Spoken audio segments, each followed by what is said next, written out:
It is a cold and rainy day today here. In fact, we've got some rain and some hail falling at the same time. So it is the perfect time to stay inside and bake up a really nice warming batch of soft molasses cookies. So let's go ahead and get started.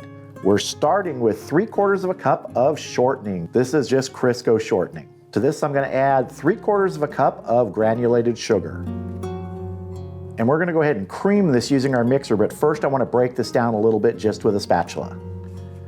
Just to start getting these pieces of shortening mixed a little bit with the sugar. It'll make the mixing with the mixer actually easier. You see, everything's very sticky here. Gonna get our mixer going on low speed.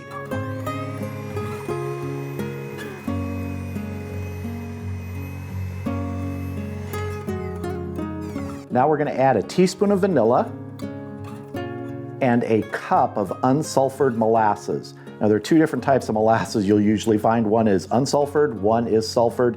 It just is how they process the sugar cane using either older, more mature sugar cane or very young sugar cane.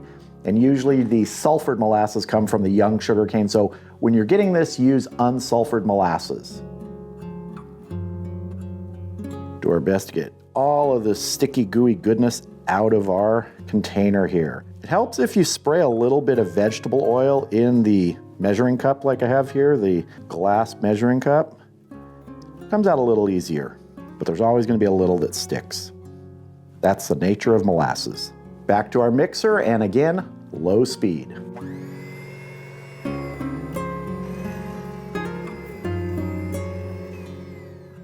All right, we're gonna set this aside and get our dry ingredients mixed up. So in this bowl, I have 4.5 cups of all-purpose flour. To this, we're gonna add 2 teaspoons of dried ground ginger, a 1/2 teaspoon of kosher salt, a teaspoon of baking soda, and 3 teaspoons of baking powder. We're just gonna whisk these together to get them combined. Let's get our molasses mixture back over here. So we have our molasses mixture, our dry ingredients that we just mixed up, and I've also got 2/3 cup of cold water. And I'm just gonna start adding the dry ingredients a little at a time with a little bit of water and mixing.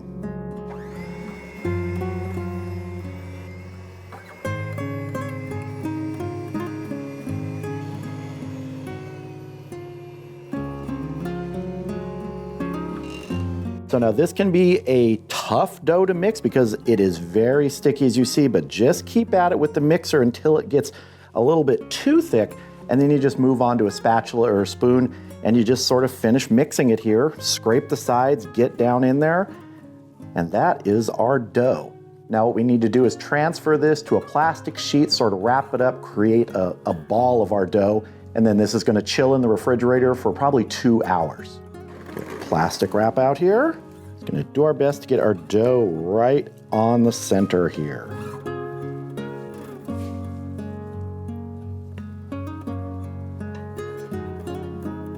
Last little bits here. And what I wanna do is bring one edge of this up, and we're probably gonna need multiple sheets, but that's okay. This is just to get us sort of formed for chilling.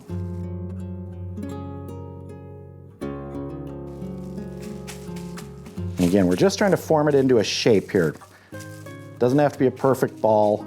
We're gonna be dividing it before we form our cookies.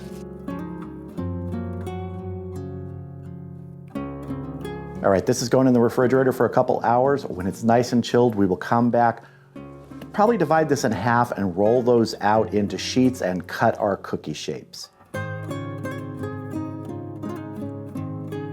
All right, here is our chilled molasses cookie dough, and I know what you're thinking. I know what you're thinking this looks like. I know what you're thinking it looked like when we were mixing it.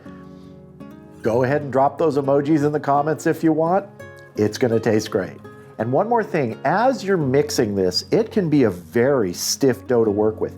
You can add a little more water. I added maybe a teaspoon or 2 more of water than the 2/3 cup it called for, and that's totally normal. If you need to add a little bit more water to sort of get it workable, that's fine.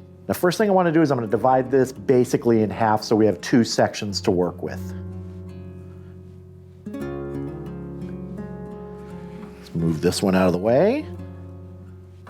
Then what I'm going to do here with this piece is I'm going to flour it up and we're going to roll this out to about a 1/4 inch thickness. I got flour on my rolling pin here, a little bit on this, and I'm just going to kind of flatten it out first. And it is a very sticky dough. You are going to see some stick to the rolling pin. Just keep flouring it.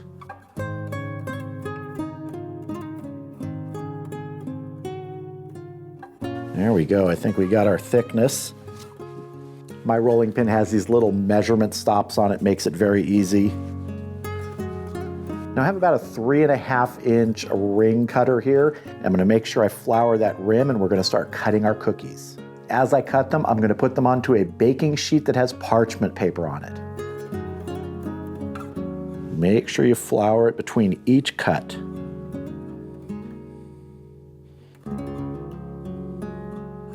It's a very sticky dough. Just take the excess dough and we will re-roll that with the other dough and we'll cut out some more cookies. I'll bring you back when it's time to start getting these into the oven. All right, here is 1 tray of our cookies. I have a second tray, a total of 16, and I have some leftover cookie dough also.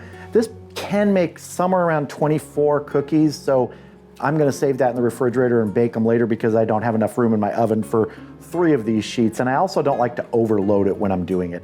I could use larger cookie sheets, but I'm just gonna go with these. We'll do 16 right now. So I'm gonna get these in. The oven is preheated to 350 degrees, and these will take anywhere from 10 to 15 minutes, depending on your oven.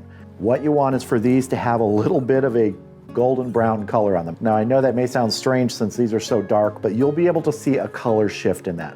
So somewhere between 10 and 15 minutes. All right, let's go ahead and get these in the oven.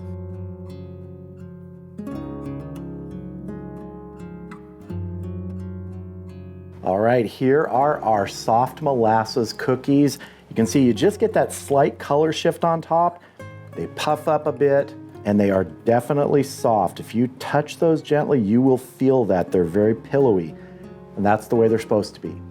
So what I'm gonna do now is I'm gonna transfer these to some trays with wire racks, and they are gonna cool completely for an hour. Then when we're ready to taste these, we're gonna make simple icing that we're just gonna sort of drizzle on top, add a little flavor, a little interest to the look, and then we'll have a taste. But right now, these are gonna start chilling down.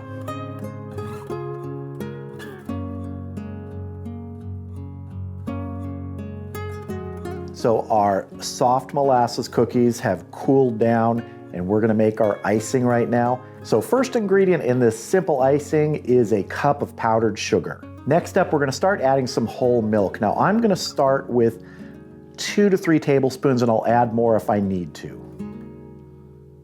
And we're just gonna start mixing this here. We want this powdered sugar to dissolve till we get a nice consistency. And I can tell that I need a little bit more in here. I only added about 2 tablespoons, so I'm gonna add another tablespoon, or maybe half a tablespoon.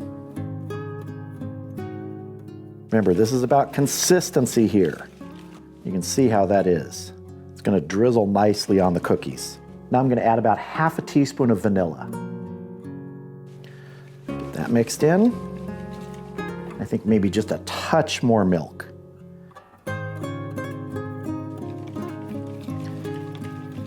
Yeah, that's looking good. Look at that.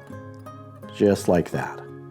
All right, let's get our cookies over here and give them a nice little drizzle of icing. See, our cookies are nice and cooled down. They hold a structure, but they are so soft, and you'll see when we break into these and have a taste. So I just want to give a little drizzle, and I'm leaving them on the rack here because any excess drizzle will just sort of fall off. Do whatever sort of pattern you want. Little splotches, little drops, lines, whatever you like. And we'll let these sit for about half an hour to 45 minutes after this to set up.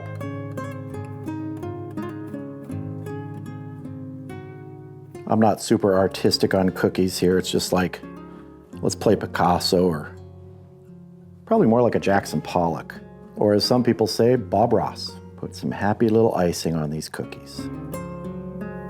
All right, that looks good. I'm gonna let these just sit until that icing sets, and then we will dive in for a taste.